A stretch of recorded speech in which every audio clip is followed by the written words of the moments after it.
Bom dia. Bom, essa é uma transmissão da pregação da Igreja Cristo para a Cidade.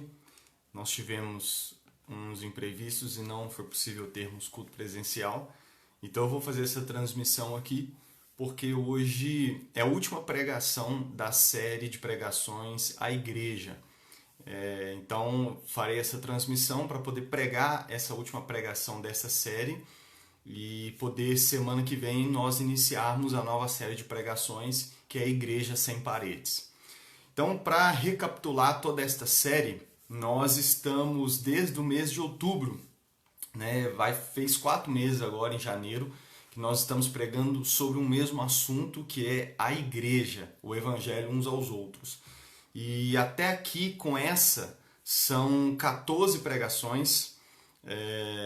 São 14 pregações sobre a igreja, só sobre a igreja, 4 meses de pregação para que a gente possa entender o que a igreja é, o que a igreja não é e a importância da igreja na vida do cristão. Então eu vou recapitular aqui os assuntos que nós tratamos. Na primeira pregação nós falamos sobre Deus não é solidão, o homem é comunhão, e vimos que Deus criou o ser humano para a comunhão. Depois vimos a pregação separados de Deus, separados uns dos outros, e vimos como que após a queda, o homem, Adão e Eva foram separados de Deus e consequentemente separados uns dos outros. Então vimos que ao nos separarmos de Deus, ao nos rebelarmos contra Deus, isso também afetou a relação de uns para com os outros, né? A nossa relação, e a gente vê isso no relato da queda, já tendo uma quebra na relação entre Adão e Eva e, consequentemente, depois, ao longo da história da raça humana, com o assassinato do primeiro irmão, né, Caim matando Abel, e por aí vai. Depois vimos o que não é a igreja, porque para a gente entender o que é a igreja ou o que é algo, a gente precisa... É bem simples quando a gente entende o que aquilo não é. Então vimos o que não é a igreja. Depois vimos a igreja antes de nós, vimos que não tem como falar de igreja evangélica, igreja cristã, não tem como falar de cristianismo sem ser num contexto de 2022 anos de história agora, né? Então a igreja de Jesus não nasceu ontem, não nasceu no Brasil, não nasceu em Conselheiro Lafayette, não nasceu com a gente. Ela já existe há mais de 2000 anos, então nós não podemos desprezar a história da igreja, um erro que muitos têm cometido, e isso tem acarretado uma série de problemas dentro da igreja.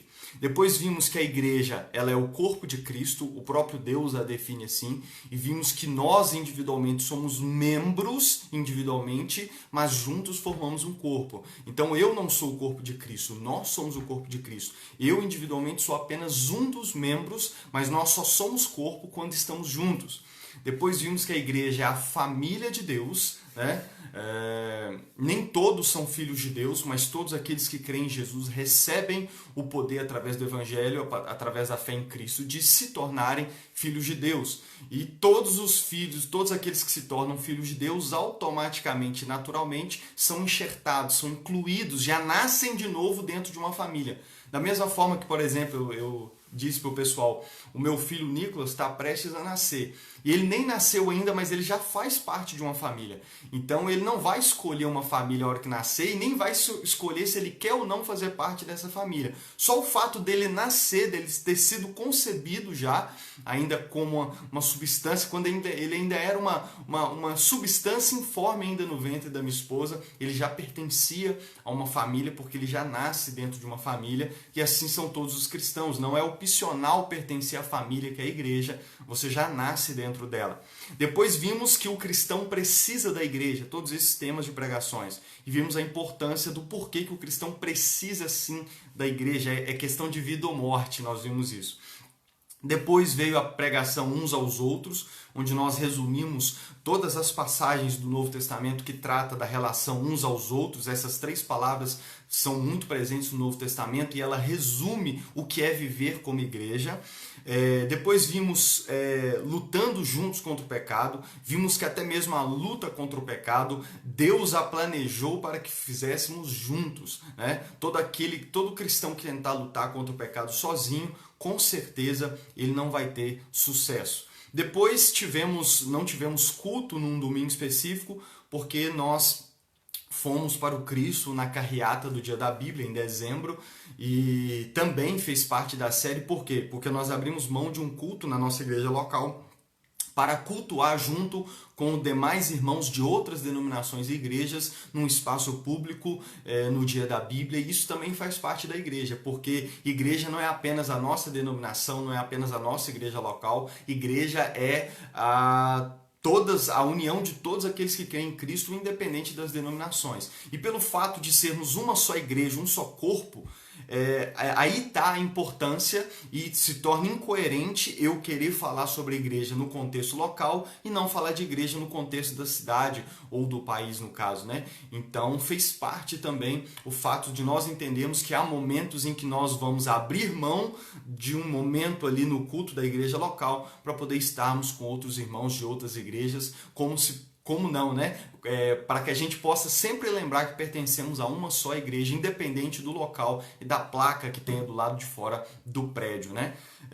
Depois eu falei sobre decepções na igreja, que é um tema que eu gosto muito de falar, porque eu já sofri muito com isso e eu vejo que tem se tornado cada vez mais frequente. Então, como graças a Deus, Deus me curou meu coração, me tratou e me ensinou a lidar com as decepções na igreja, eu compartilhei, porque é algo que todos nós, se você pertence a uma igreja, se você é cristão e nunca foi decepcionado da igreja, se prepare, né? Porque vai acontecer com certeza antes de Jesus voltar. Depois vimos que o futuro já começou, no sentido de que falamos sobre o reino de Deus, o que é o reino de Deus, né?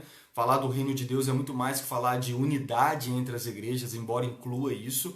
O reino de Deus envolve a restauração de toda a criação, não só da salvação de nós pecadores, mas também da restauração de toda a criação, porque, como vimos, toda a criação foi afetada por causa do pecado do homem. Então, falar do reino de Deus é falar do restabelecimento da ordem estabelecida por Deus desde a eternidade para todas as coisas. E onde a igreja entra nisso? A igreja é o trailer da eternidade. A igreja é um ensaio. É através da vida da igreja que nós podemos ter um gostinho antecipado de como será a vida na eternidade. Por isso que é importante também sempre falar do reino de Deus e falar da igreja. Depois eu preguei sobre o tema preocupado com todas as igrejas, que para mim é um tema muito caro, porque isso nos leva a sair fora da igreja local, né? Nós, como cristãos e também como líderes, caso você seja um pastor, um líder me ouvindo, nós não podemos nos preocupar apenas com a nossa igreja local. Nós somos chamados por Deus a nos preocupar com todas as igrejas. Por quê? Porque nós somos chamados a nos preocupar com a igreja. E isso não a igreja, o nosso prédio, a nossa placa, a nossa denominação, mas a igreja de Cristo espalhada por todos os lugares, né?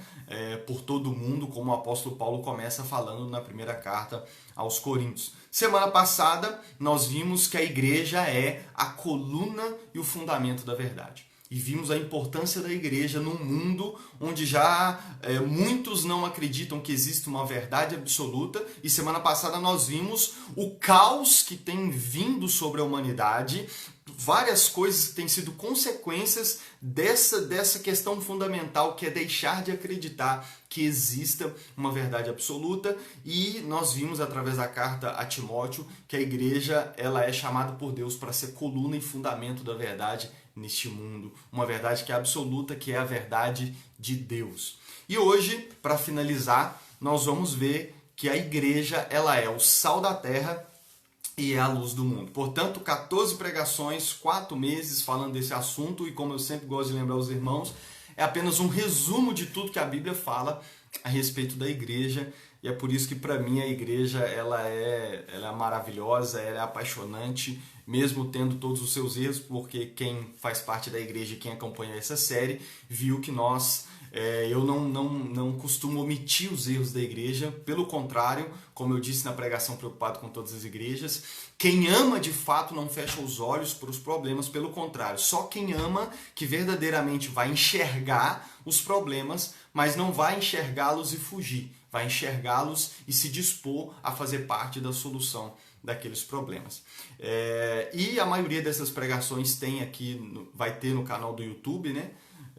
Lucas Melo CL, você pode rever, ouvir novamente, e algumas outras que não tiverem lá, eu tenho o áudio, você pode entrar em contato comigo, que eu te encaminho se você quiser acompanhar essa série, que eu recomendo principalmente para você que é cristão e talvez, se você que está me ouvindo que é um desigrejado, já não congrega mais, já não acredita mais na igreja, eu apelo a você, ouça essa série e me procure para a gente conversar, porque eu creio que Deus pode usar essa série para poder acertar algumas coisas que possam estar fora do lugar no seu coração, hein? Tá bom? Então vamos lá hoje.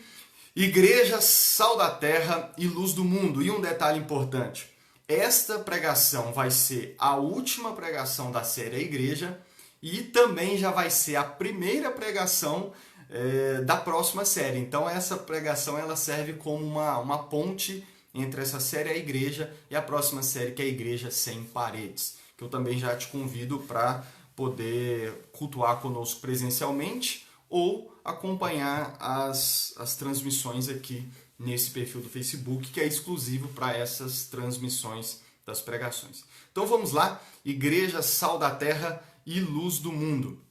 Mateus capítulo 5, verso 13 a 16. Se você está com a sua Bíblia aí, Mateus capítulo 5, verso 13 a 16. Vamos lá.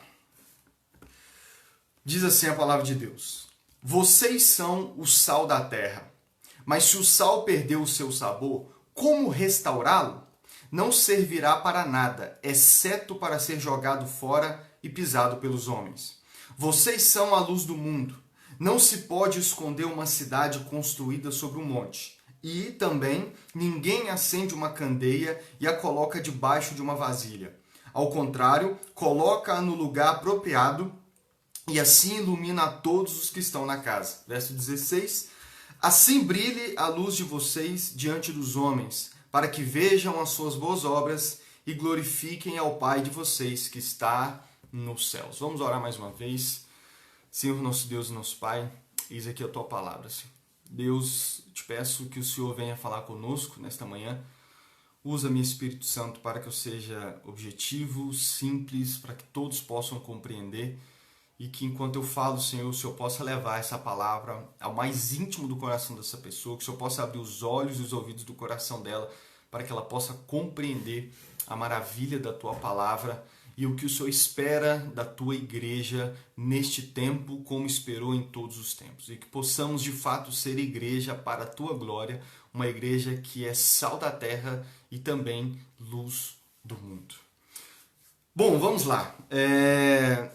Jesus, aqui em Mateus 5 a 7, faz parte do sermão, famoso Sermão do Monte de Jesus, né? E um detalhe importante que talvez você ainda não compreendeu, é que quase a maioria das coisas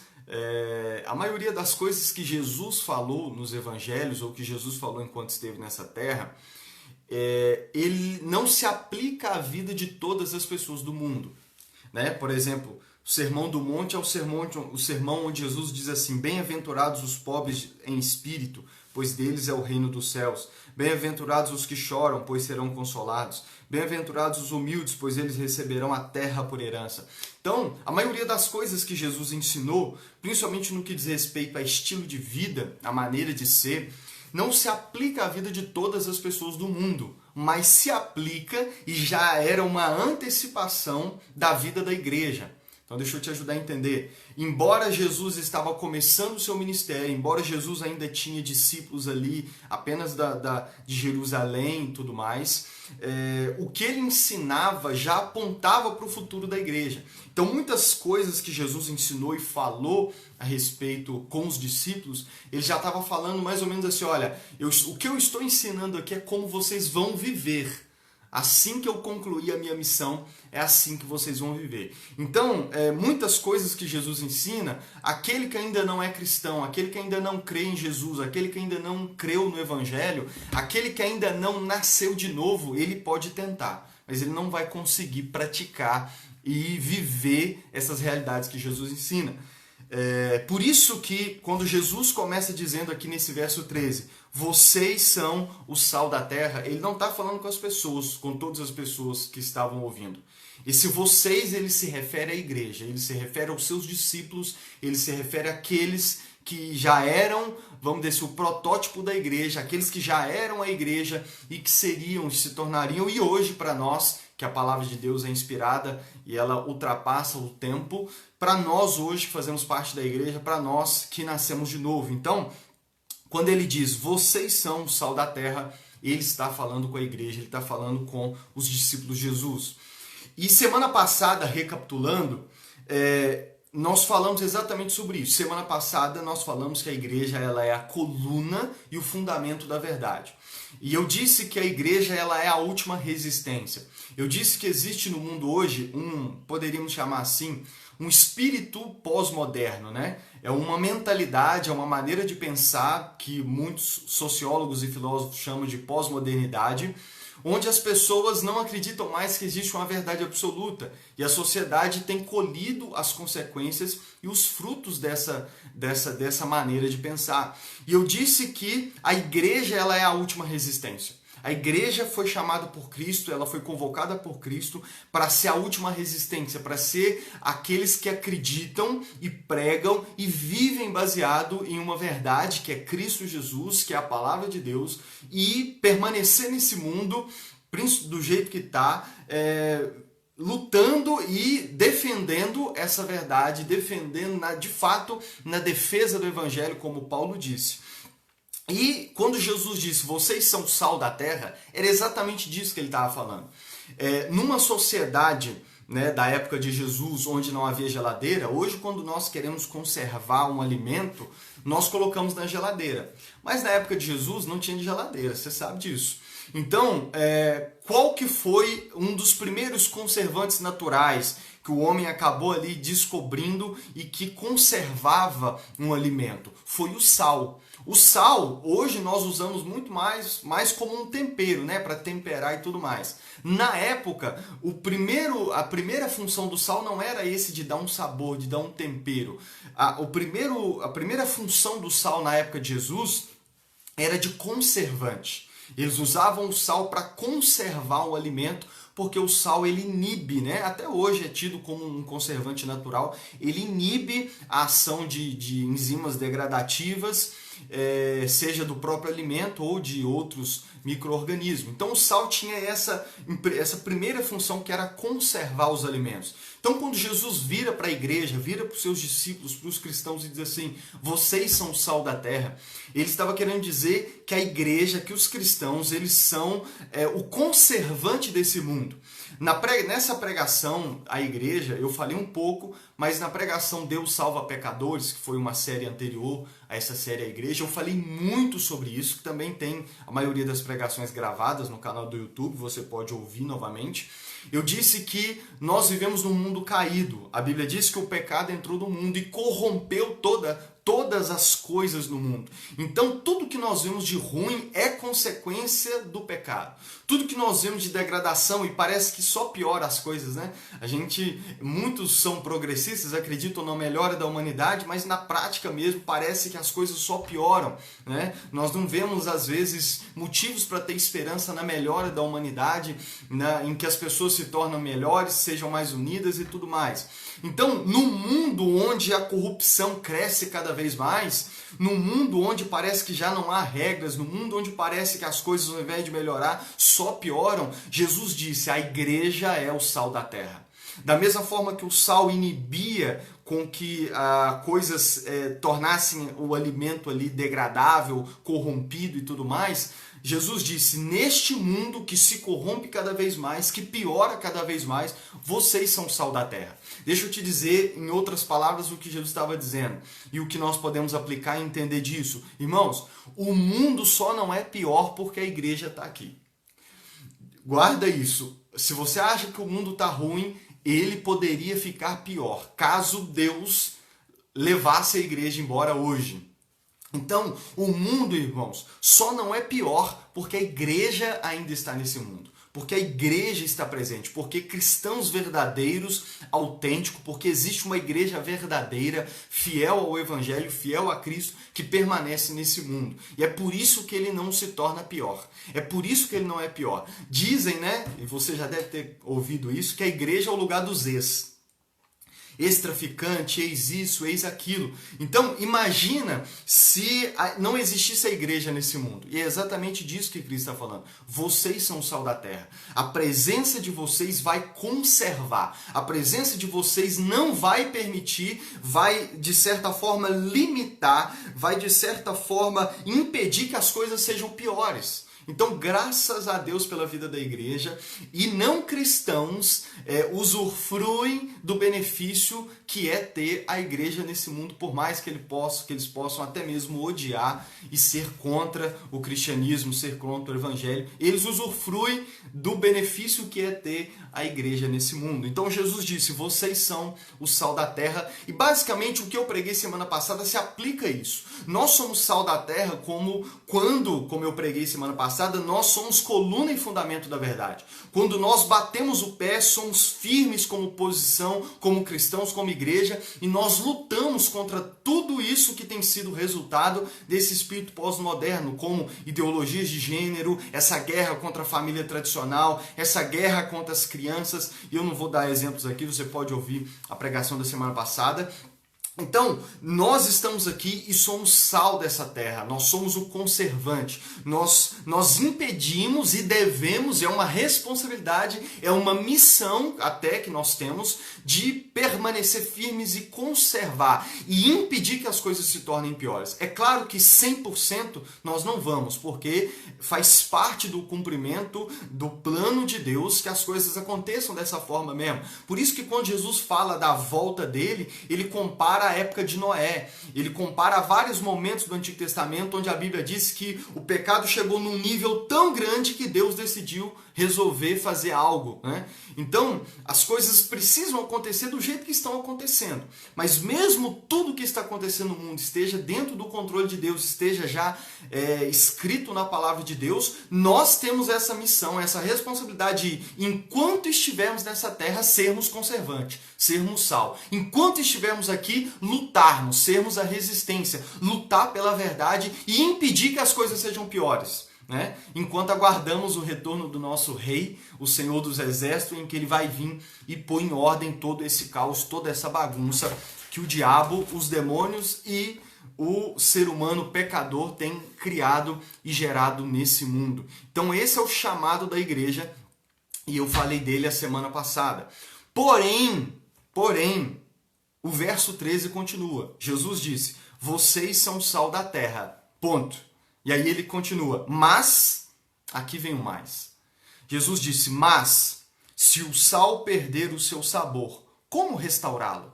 Não servirá para nada, exceto para ser jogado fora e pisado pelos homens. Aqui entra o primeiro problema que eu quero apresentar hoje. Jesus disse que a igreja é o sal da terra, é um conservante, mas ele acrescenta, se o sal perder o seu sabor, como restaurá-lo? De nada mais servirá, exceto para ser jogado no chão e pisado pelos homens. Na época de Jesus, como eu disse, o sal era utilizado como conservante, mas devido ao tempo e várias outras condições, havia o risco do sal perder as suas, as suas propriedades de conservação. Havia esse risco. E quando na época de Jesus acontecia deles perceberem que o sal perdeu ali a sua capacidade de conservar, o que eles faziam com esse sal? Eles pegavam esse sal e o utilizavam em estradas, como cascalho, né? Hoje, quando tem uma estrada de terra e corre risco de chover ali e virar um lamaçal, eles vão lá e jogam um cascalho. Na época, eles utilizavam o sal. Aquele sal que perdia ali as suas propriedades, que eles percebiam que já tinha perdido a capacidade de conservar o alimento, eles pegavam esse sal e já não tinha mais utilidade. O que eles faziam? Jogavam em estradas para que se tornasse uma espécie de cascalho. Então Jesus vem e diz para a igreja, vocês são o sal da terra, mas, calma, existe o risco do sal perder o seu sabor. Existe o risco do sal perder a sua capacidade de conservar. E aqui entra um problema. Porque ele disse assim, se o sal perder o seu sabor, se o sal perder essa capacidade, para nada mais ele presta, a não ser pisado pelos homens. Aqui entra algo perigoso. E o que eu quero dizer com isso? A igreja é o sal deste mundo, ela é o conservante. Ela é chamada por Deus para inibir toda a corrupção e maldade no mundo. Mas Jesus deixou claro, vocês correm um risco de perder essa capacidade. Isso é algo que nós falamos pouco dentro da igreja. Nós, como igreja, podemos perder a capacidade de ser sal nessa terra. Lucas, como que... Eu não estou entendendo, me explica melhor. Eu vou dar alguns exemplos e você já vai entender logo de cara, né, o que significa a igreja como sal da terra perder o seu sabor. Você sabia que pesquisas sérias comprovam que a taxa de divórcios dentro da igreja, dentro da igreja evangélica, não tem sido em nada diferente da taxa de divórcio dentro de outras religiões, comparado com outras religiões e comparado com pessoas que não têm religião? Você sabia disso? Que a taxa de divórcio, o número de divórcio, de casamentos que chegam ao fim, de casais que se divorciam, que sendo evangélicos, o número de divórcios na igreja evangélica não tem sido nada diferente de divórcios de outras religiões e de pessoas não cristãs. O que isso significa? Que a igreja tem perdido o seu sabor. Porque nós sabemos que o cristianismo é o defensor da família tradicional, criada por Deus, homem e mulher e os seus filhos. Né? É do cristianismo que vem até que a morte o separe. O que Deus uniu, não separe o homem. Vem quase todos os convites de casamento que eu já recebi na minha vida. O que Deus uniu, não separe o homem. Até que a morte o separe. Até pouco tempo se falava isso durante a cerimônia. Mas no meio do povo que crê no Deus, que, vamos dizer assim, que estabeleceu esses detalhes para o casamento, que diz na sua palavra que o casamento deve ser honrado acima de todas as coisas. No meio desse povo que diz crer nessa palavra, nesse Deus, a taxa de divórcio não tem sido nada diferente comparado com outras religiões e comparado com pessoas que não são cristãs. Então, esse é um dos exemplos de que o sal tem perdido o seu sabor.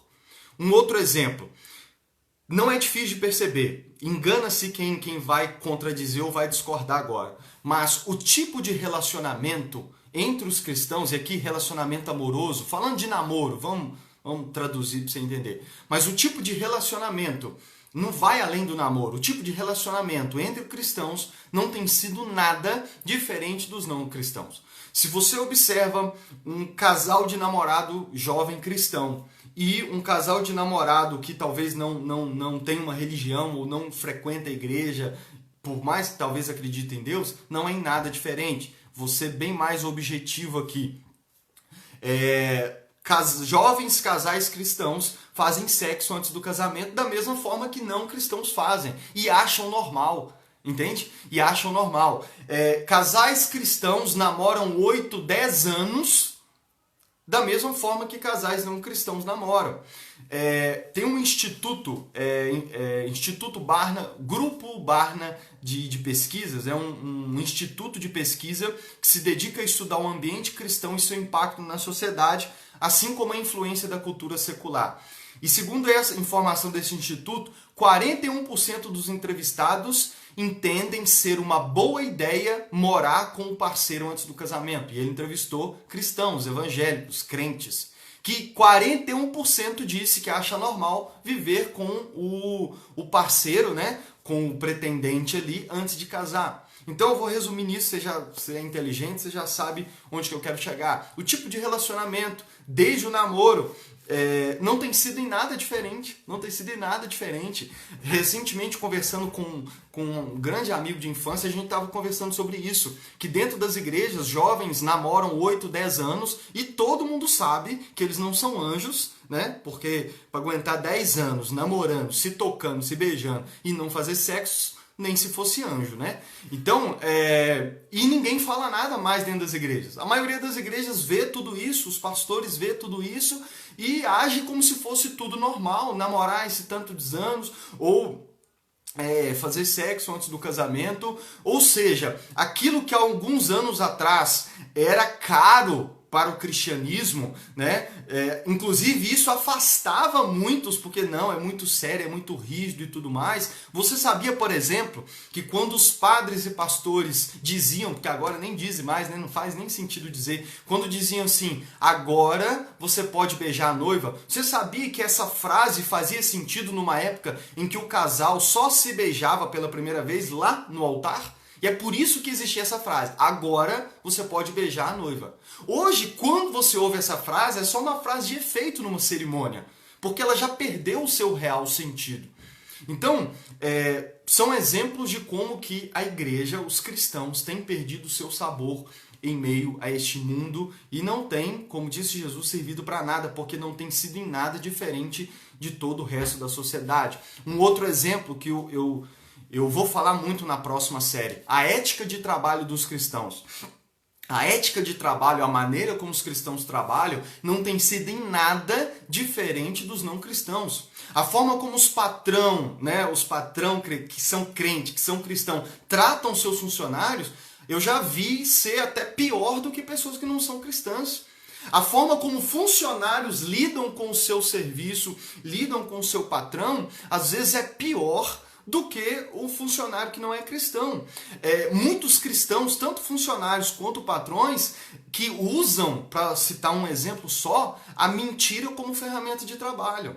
E eu acho que você consegue entender o que é usar a mentira como ferramenta de trabalho. Porque se mentir em um detalhe, em algo, vai trazer lucro, vai te dar uma vantagem, cristãos hoje, sejam patrões ou funcionários, não têm hesitado em usar a mentira como ferramenta de trabalho.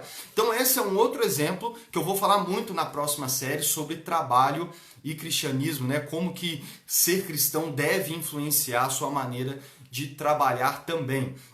Outro ponto, a forma como lidam com dinheiro. Nós não temos visto diferença na forma como cristãos lidam com dinheiro. Às vezes eu já encontrei cristãos que amam mais o dinheiro do que não cristãos, né? E essa nova onda de palestras motivacionais, de evangelho da prosperidade e agora desse evangelho coach, né? Dessa teologia coach, que incentiva você a querer cada vez mais, a buscar cada vez mais, muitos crentes são piores do que o não crente, né? Do que aquele que não é cristão.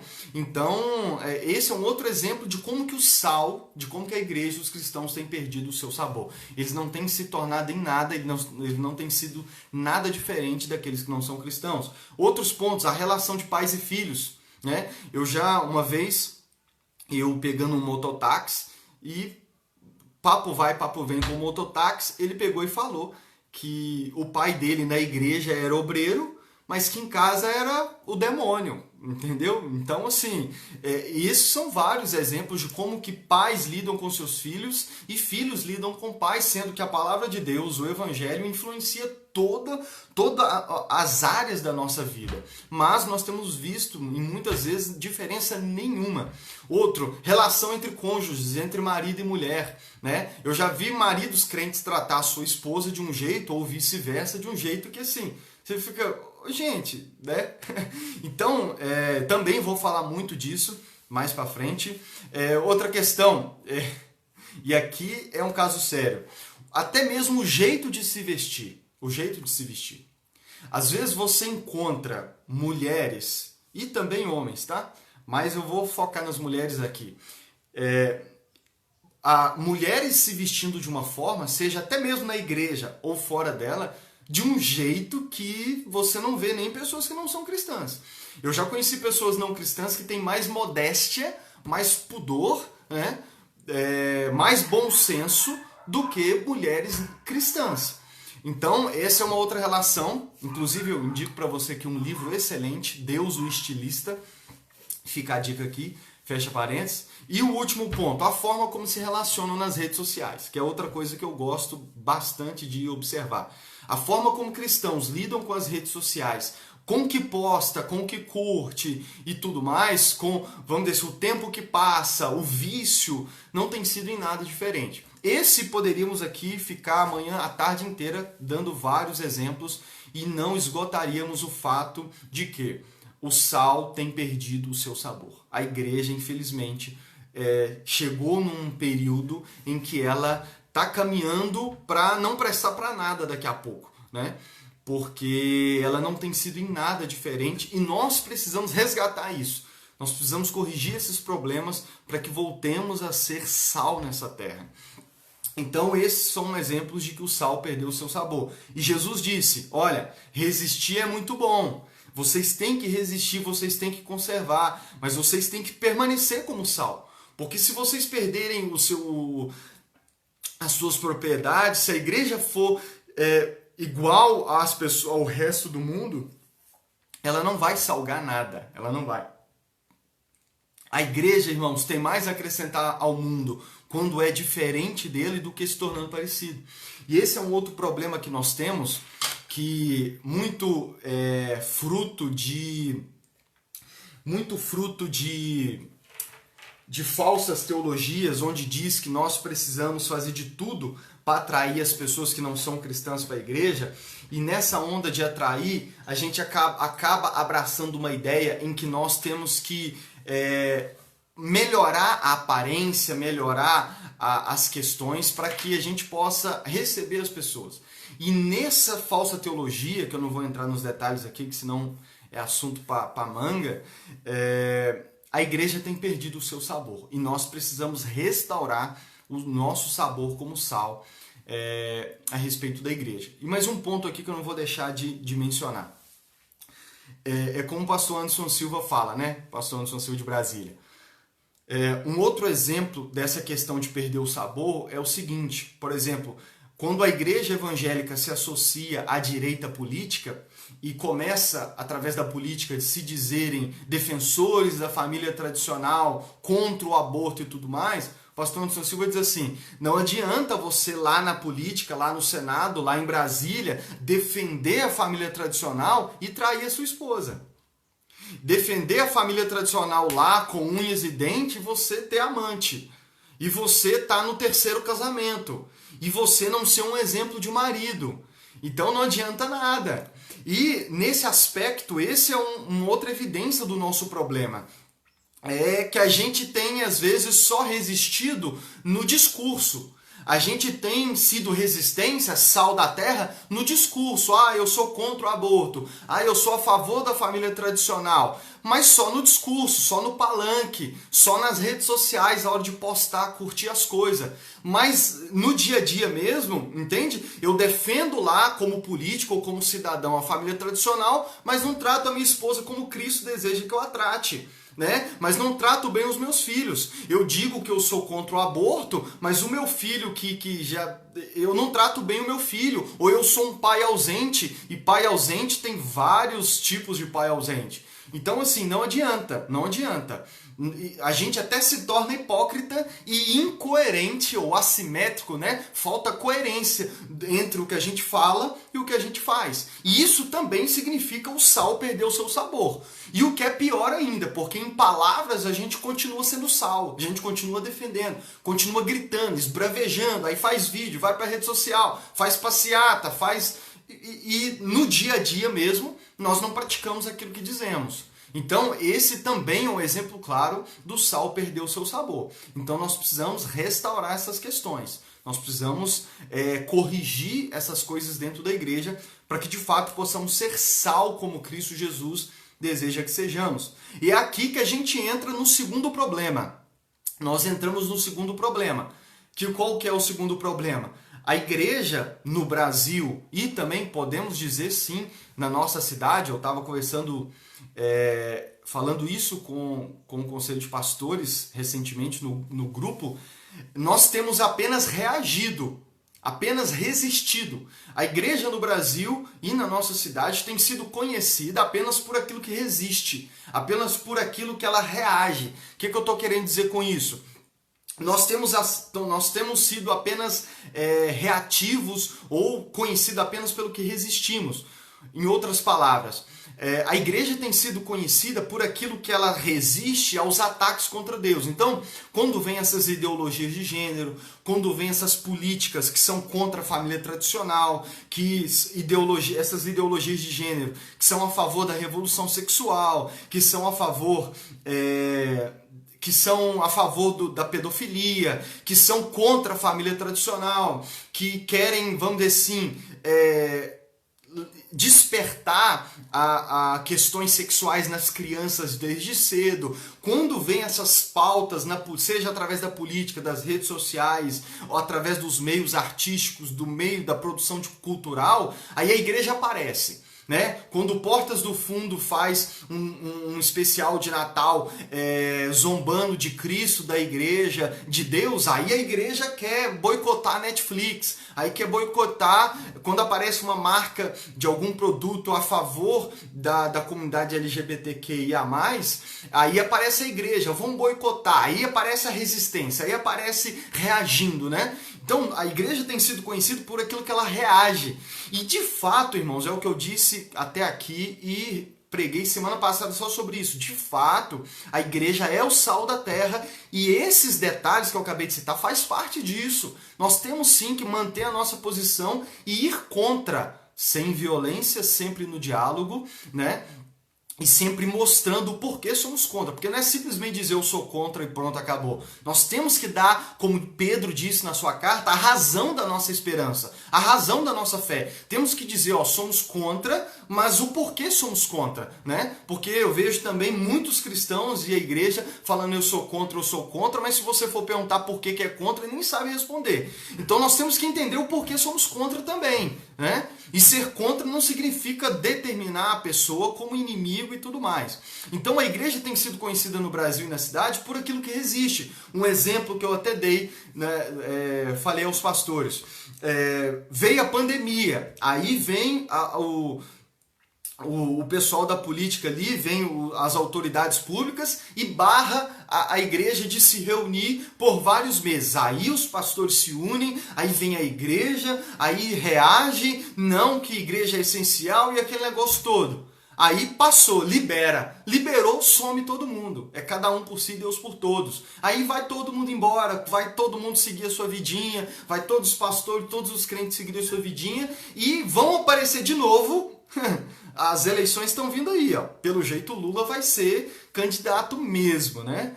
Não vou entrar nesses detalhes, mas as eleições vêm aí. Então daqui a pouco a igreja aparece, né? Ficou 4 anos calada, sumida, a não ser na pandemia para lutar pelos direitos de culto. Aí agora vai vir as eleições, aí ela vai aparecer de novo. Aí vão querer gritar, aí vão querer se reunir, liderar carreata, aí jejuar pela nação, orar pela nação. E aí a igreja vai sendo conhecida apenas pelo que resiste, né? Mesmo assim uma resistência incoerente, que é apenas no discurso. Então esse entra o outro problema. E por que eu digo que esse é um problema? Porque no verso 14, olha o que Jesus disse. Vocês são a luz do mundo. Vocês são a luz do mundo. Jesus disse, vocês não são apenas o sal da terra, vocês são o sal da terra. E lembre-se que sal da terra, entenda a palavra resistência, entenda a palavra de conservar a corrupção, de impedir que a corrupção aumente. Mas Jesus disse, vocês não são apenas o sal da terra, vocês também são a luz do mundo. Vocês também são a luz do mundo. E olha o que ele diz. Vocês são a luz do mundo. Não se pode esconder uma cidade construída sobre um monte. E também ninguém acende uma candeia e a coloca debaixo de uma vasilha. Ao contrário, coloca-a no lugar apropriado e assim ilumina todos os que estão na casa.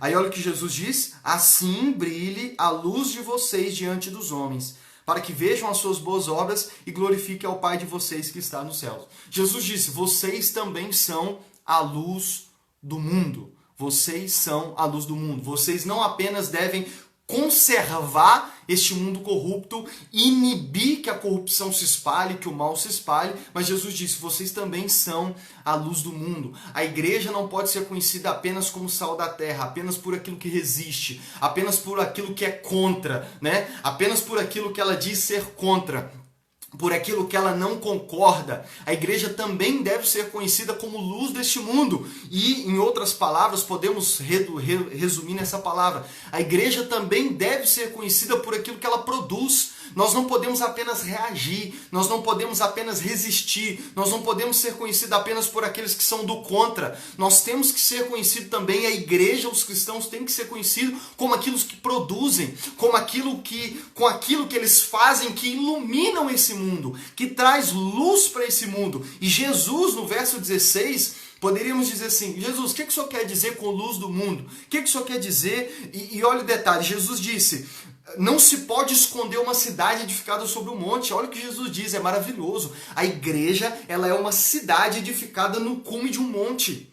E Jesus disse, ela não pode ficar escondida. Jesus disse, você não acende uma luz e coloca ela escondida. Você não acende uma lamparina, né, no caso da época, e coloca debaixo de um cesto. Pelo contrário, você coloca no alto. Você coloca como nós usamos hoje, né, a lâmpada normalmente no meio do teto, para que ilumine tudo. Então Jesus disse, vocês são a luz do mundo e vocês não podem ficar escondidos. Vocês, pelo contrário, têm que estarem nos lugares mais altos. Vocês têm que estar em evidência.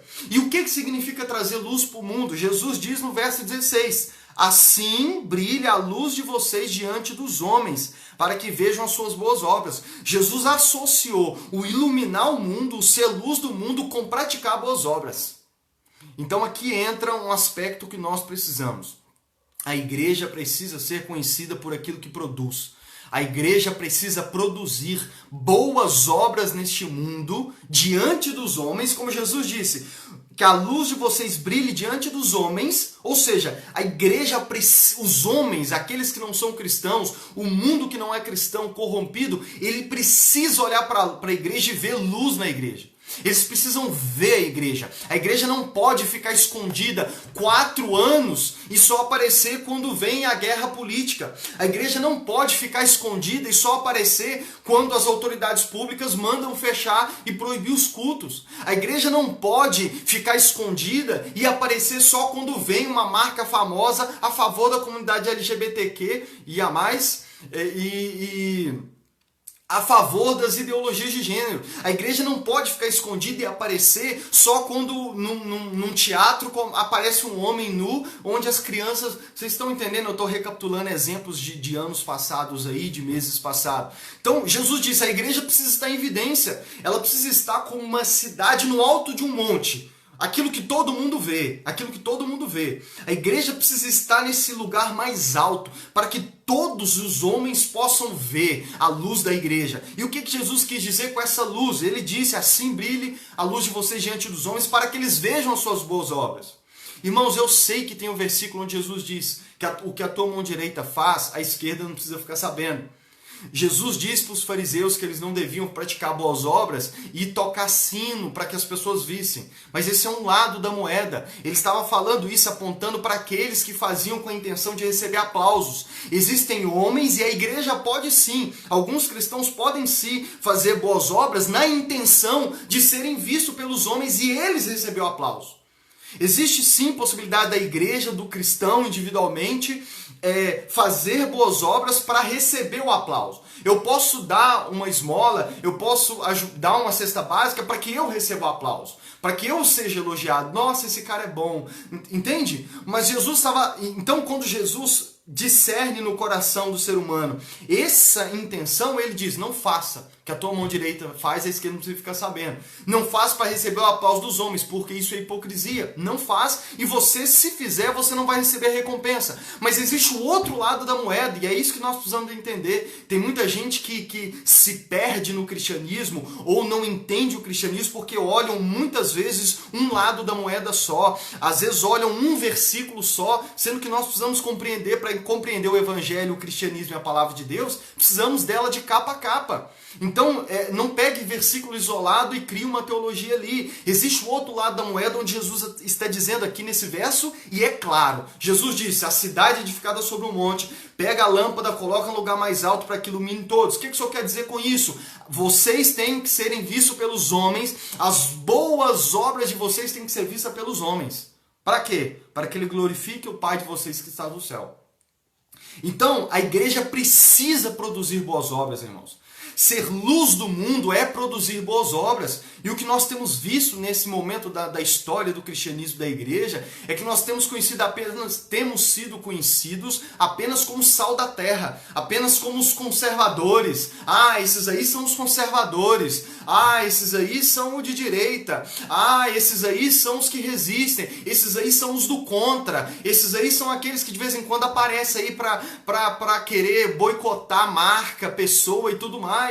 Nós não podemos ser conhecidos apenas por isso. Nós temos que ser conhecidos por aquilo que produzimos. Principalmente, mais ainda, por aquilo que produzimos. Nós precisamos produzir boas obras neste mundo. Nós precisamos iluminar as pessoas deste mundo. Nós não podemos ficar escondidos, irmãos, e aparecer só quando tem controvérsia, só quando tem que defender alguma coisa. As pessoas precisam nos ver também durante os outros 4, depois das eleições, os outros 3 anos depois das eleições. As pessoas precisam nos ver.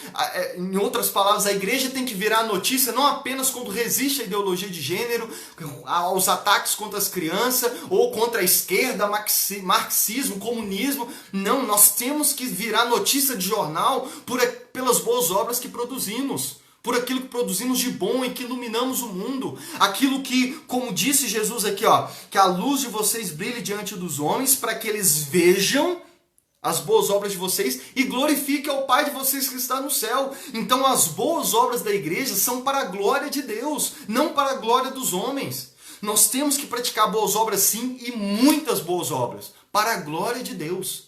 Para que as pessoas olhem e não me aplaudam, eu, Lucas, e não me elogiem, eu, Lucas, mas glorifiquem o meu Pai que está no céu. Para que elas possam ver as boas obras do cristão individual ou da igreja como um todo e diga-se, olha, nós não cremos no que eles creem, nós não acreditamos no que eles acreditam, mas eles são exemplo nisso. Mas nessa aí nós temos que aplaudir. Nisso aí eles foram bem. E aí eles acabem glorificando o nosso Pai que está nos céus, irmãos. E antecipando um argumento aqui, as boas obras não são para a salvação. Boas obras são resultados da salvação. Diferente de outras religiões, o cristianismo, os cristãos, a igreja, não produz boas obras para ser salvo. O cristão verdadeiro, ele entende que ele não faz boas obras para ser salvo. Ele não produz boas obras para que Deus anote lá no céu, no caderninho, e aquilo vá contando como crédito para que ele mereça a salvação. Não. Porque, como Efésios capítulo 2, um texto muito tradicional, muito conhecido a esse respeito. Efésios capítulo 2, 8, 9 e 10 diz assim: pois vocês são salvos pela graça, por meio da fé. E isto não vem de vocês, é dom de Deus, é presente de Deus. Não por obras, para que ninguém se glorie. Então a nossa salvação não é por obras. Não é por obras. Não é pelo que nós fazemos. Nossa salvação é pela graça. É pelo dom gratuito de Deus. É Deus quem nos concede de forma graciosa, através de Cristo Jesus, a salvação. E ele diz, não é por obras. Para quê? Para que ninguém se glorie. Então, por que Deus não condiciona no cristianismo o evangelho não é salvação por obras? Para que ninguém se glorie. Porque se eu sou salvo pelas boas obras que eu faço, ao chegar no céu eu posso virar para Deus e dizer assim, Deus, eu estou aqui, o senhor sabe que o mérito é meu, né? Porque aqui, o senhor tem anotado aí as boas obras que eu fiz. Então, a Bíblia está dizendo, para que ninguém se glorie. Em outros textos diz, para que homem nenhum se glorie diante de Deus. Então nós não somos salvos pelas boas obras. Mas, olha o verso 10. Eu li o 8 e 9. Olha o 10. Porque somos criação de Deus, realizada em Cristo Jesus, para fazermos boas obras, as quais Deus preparou de antemão para que nós as praticássemos. Então, se você ler Efésios capítulo 2 inteiro, você vai ver que do verso 1 ao verso 9, ele vai tratar disso. A salvação não é por obras. Leia durante a semana, Efésios 2, do 1 a 9. Então ele vem destrinchando de várias formas falando. Salvação não é por obras para que ninguém se glorie, é pela graça, é dom gratuito de Deus, para que ninguém se glorie diante de Deus. Mas aí ele finaliza aquele trecho no verso 10 dizendo assim, porque somos criação de Deus, realizadas em Cristo Jesus. O evangelho, todo verdadeiro cristão, uma pessoa só se torna cristã por obra única e exclusiva de Deus. única e exclusiva de Deus. A salvação do homem pecador é do início ao fim obra de Deus. É Deus quem vem, através do Espírito Santo, após a pessoa ouvir a pregação do Evangelho, o Espírito Santo trabalha no coração dela, abre o coração dela para que ela compreenda o Evangelho e então opera o milagre do novo nascimento. A salvação é do início ao fim uma obra de Deus e uma obra gratuita. Nós não participamos em nada na nossa salvação. Da mesma forma que Lázaro, lembra de Lázaro, o homem que Jesus ressuscitou? Lázaro não participou em nada na sua ressurreição porque ele estava morto. Assim éramos nós, e se você ler Efésios capítulo 2, verso 1, 2 e 3, vai dizer isso. Estávamos mortos espiritualmente. Do mesmo jeito que Lázaro estava há 4 dias na tumba lá, nós estávamos mortos espiritualmente. Jesus foi até Lázaro, Jesus chamou Lázaro pelo nome e o ressuscitou. Da mesma forma, todo pecador que é salvo, ele estava morto. E é Cristo quem vem até ele através da pregação do Evangelho e da obra maravilhosa do Espírito Santo. Por isso que Paulo está dizendo, porque somos criação de Deus realizada em Cristo Jesus. Aí ele vai colocar um para. Ele vai colocar um propósito, ele vai colocar um objetivo para fazermos boas obras. Então, o cristão não é salvo por suas boas obras. O cristão não faz boas obras para ser salvo. Mas todo aquele que nasceu de novo, todo aquele que foi salvo, todo aquele que verdadeiramente nasceu de novo, ele vai naturalmente produzir boas obras. Porque foi para isso que Deus o criou novamente. Foi para isso que Deus o regenerou. Foi para isso que Deus fez dele uma nova criatura. Um novo nascimento, a salvação não vem por boas obras, mas todo aquele que é salvo, todo aquele que verdadeiramente se converteu, todo aquele que verdadeiramente nasceu de novo, ele vai naturalmente produzir boas obras. Da mesma forma que o pé de laranja produz laranja, o cristão que verdadeiramente nasceu de novo, ele vai produzir boas obras. Ele vai produzir boas obras. Por quê? Porque Deus o resgatou para isso também nessa terra, principalmente nessa terra. É por isso que Jesus disse, deixa a luz de vocês brilharem. Se vocês nasceram de novo, se são igreja, vocês vão produzir boas obras porque é fruto. Gente, eu agora sou uma nova pessoa. Pensa, aquele que nasceu de novo, ele diz assim, eu sou filho de Deus agora. Eu tenho o Espírito de Deus habitando dentro de mim. Eu tenho o próprio Deus habitando dentro de mim. O meu referencial para me imitar é Jesus Cristo. Deus trabalha na minha vida. Deus opera na minha vida. O Deus Criador de todas as coisas está dentro de mim, diz o cristão. Então, você acha que é incoerente esperar boas obras desse cristão? Então, o verdadeiro cristão, ele vai produzir boas obras. Porque Paulo está dizendo, porque somos criação de Deus realizada em Cristo Jesus para fazermos boas obras. E agora olha o detalhe que é maravilhoso. As quais Deus preparou de antemão para que nós praticássemos. Isso aqui é maravilhoso e profundo. Olha o que diz, para fazermos boas obras, obras estas, as quais o quê? Essas boas obras. Ou seja, estas boas obras que aqueles que foram criados por Deus, que foram regenerados, que foram salvos por Deus, vão produzir, essas boas obras foram preparadas por Deus de antemão. E na maioria dos textos, esse de antemão significa antes da criação, antes da salvação. Ou seja, é algo que Deus planejou antes mesmo de fazer você nascer de novo. Antes mesmo de operar o milagre da salvação em você. Antes mesmo de criar todas as coisas. Esse de antemão, na maioria dos textos, aponta para isso. Essas obras Deus preparou de antemão para que nós praticássemos. Então, deixa eu te ajudar a entender o que é isso. A Bíblia está dizendo que antes mesmo de Deus operar o milagre do novo nascimento na sua vida, antes mesmo de Deus vir até você, através do poder do Evangelho e da obra do Espírito Santo, quando você ainda era um pecador miserável, um ímpio, que só queria viver no pecado, Deus, antes mesmo dele vir e salvar você e te dar um novo coração, ele já tinha planejado e preparado boas obras para que você praticasse. Então ele vem até você, opera o milagre do novo nascimento, faz você nascer de novo, torna você uma nova criatura e agora ele vai produzir através de você boas obras que ele já tinha preparado. E é por isso que nem mesmo as boas obras são de nós. Entenda como que isso é maravilhoso.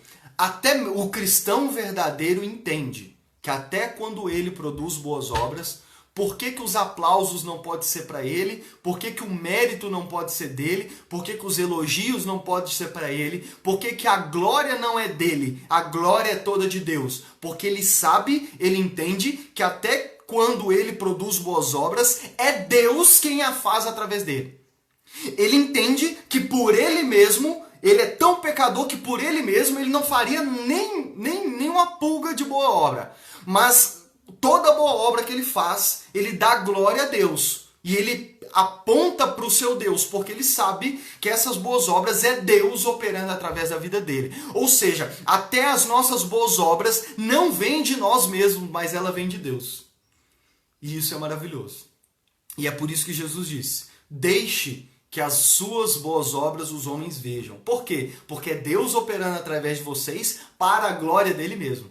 Então Jesus disse, assim brilha a luz de vocês, Mateus 5,16, para que os homens vejam e glorifiquem o Pai de vocês que está nos céus. Irmãos, se a igreja de fato for luz, se o cristão de fato for luz, quando as pessoas virem as boas obras da igreja e do cristão, elas vão dizer, isso que eles fizerem, ou que eles fizeram, ou isso que eles estão fazendo não vem deles mesmos. É tão maravilhoso que só pode vir desse Deus que eles creem. E assim mesmo, talvez não crendo no final das contas, mas eles vão glorificar ao nosso Pai que está nos céus. E esse é o propósito de toda boa obra produzida pelos cristãos e produzida pela igreja. E nós temos não só uma missão e responsabilidade de ser sal da terra, resistência, mas também de ser luz do mundo.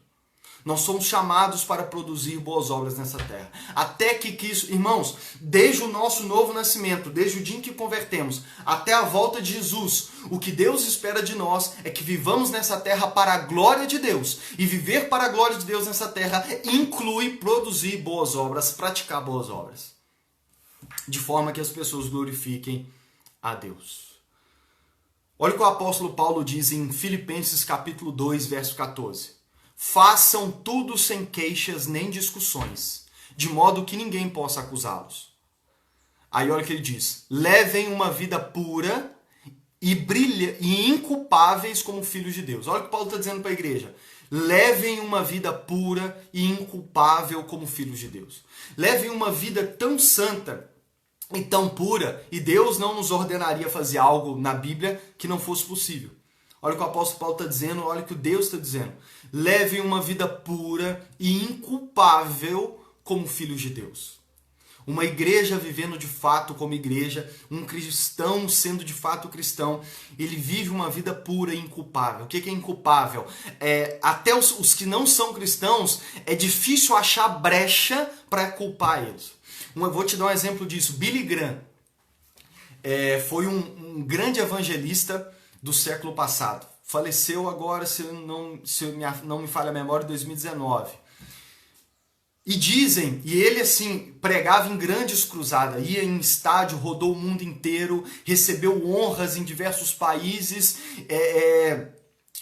recebeu honra que o presidente dos Estados Unidos, apenas presidente dos Estados Unidos recebem. Billy Graham recebeu. Foi um evangelista cristão, um dos maiores pregadores dos últimos tempos, né? E dizem que num determinado momento o FBI, a justiça, o que havia de melhor nos Estados Unidos, investigou Billy Graham.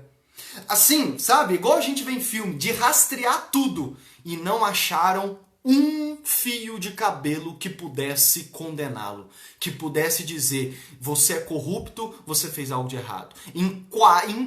Billy Graham viveu até quase os 100. Se eu não estou enganado, não sei se foi 97 ou 99, me falha a memória com quantos anos ele morreu. Você sabe o que é isso? Ter mais de 50 anos de ministério e o FBI, aquilo que a gente vê em filme, investigar ele assim, cada fio de cabelo e não achar nada.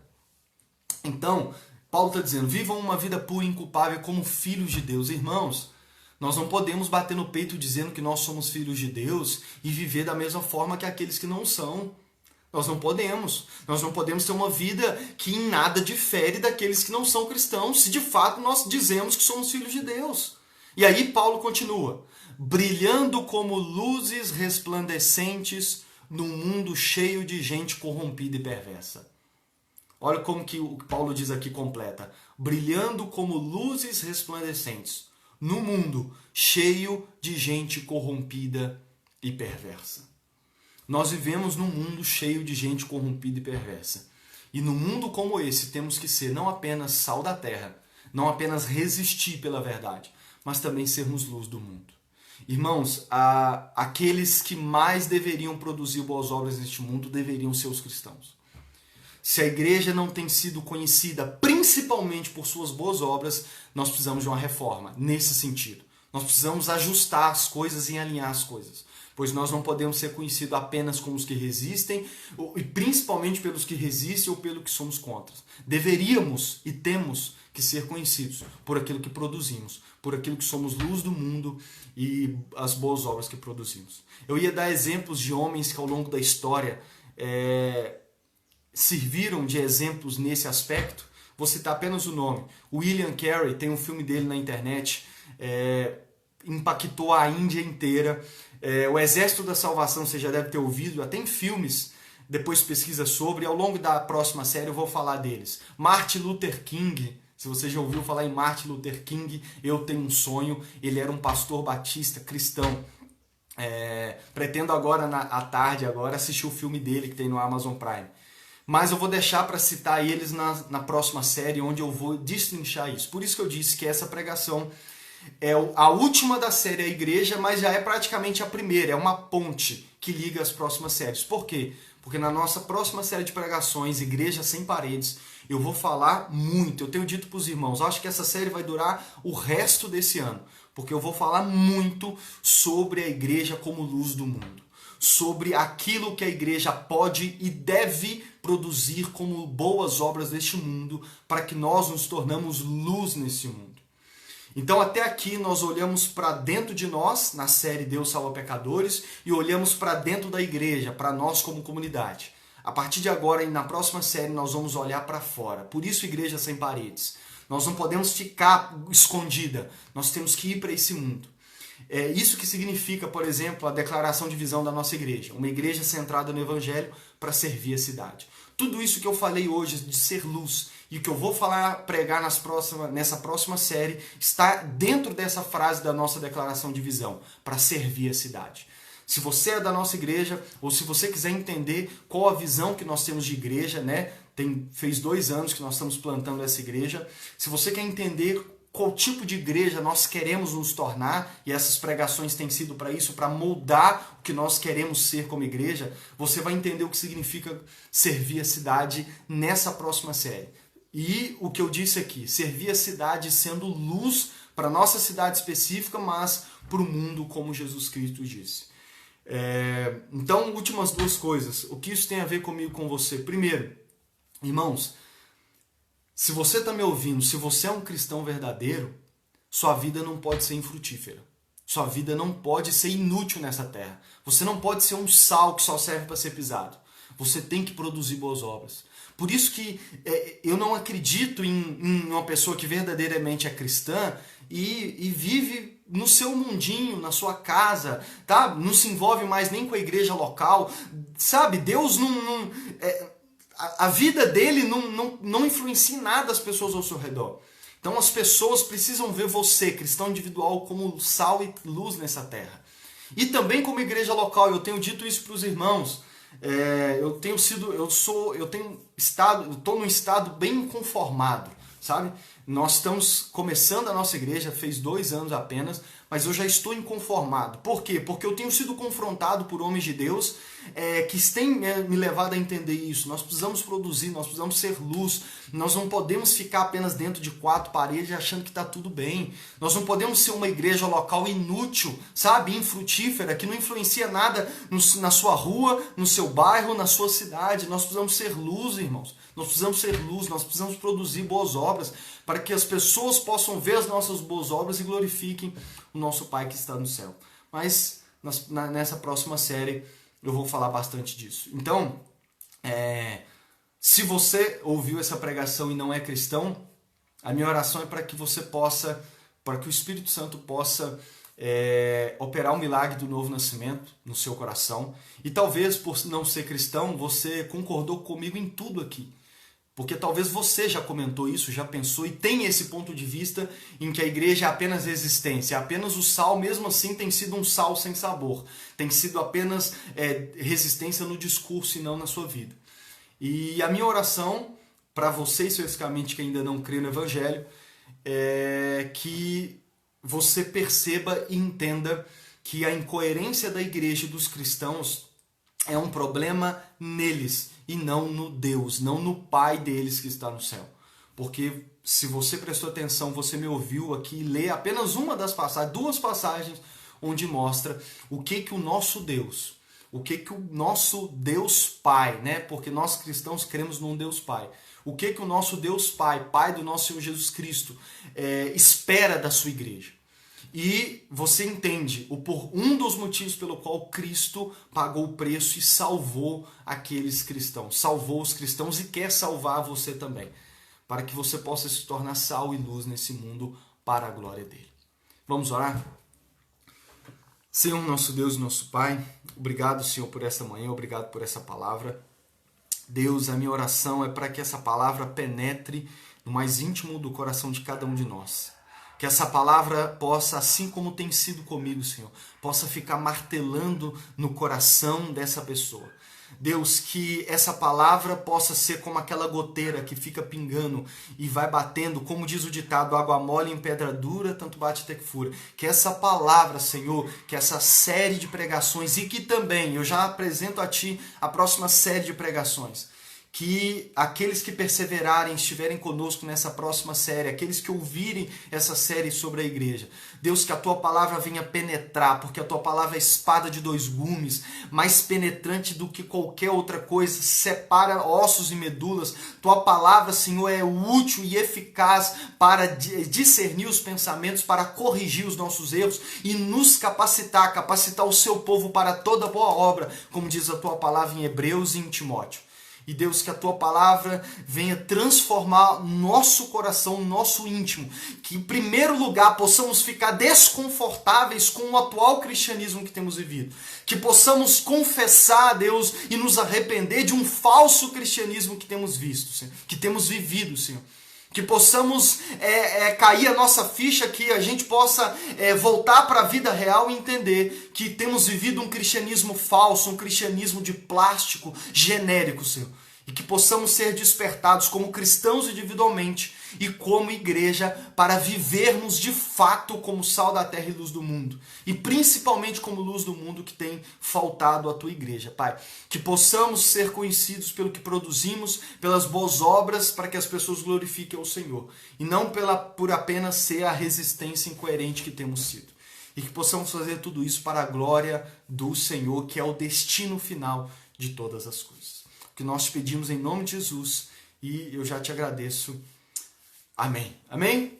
Então Deus abençoe, que essa palavra possa permanecer no seu coração e fica aqui mais uma vez o convite para você estar conosco nessa série que vamos iniciar. E se você perdeu alguma das pregações ou não viu essa série e ficou interessado, canal no YouTube, né, Lucas Melo CL, você vai encontrar as demais pregações e também as próximas. E acompanhe aqui, porque aos domingos, sempre nosso culto às 8 da manhã, você pode acompanhar essa próxima série aí, tá bom? Que Deus te abençoe.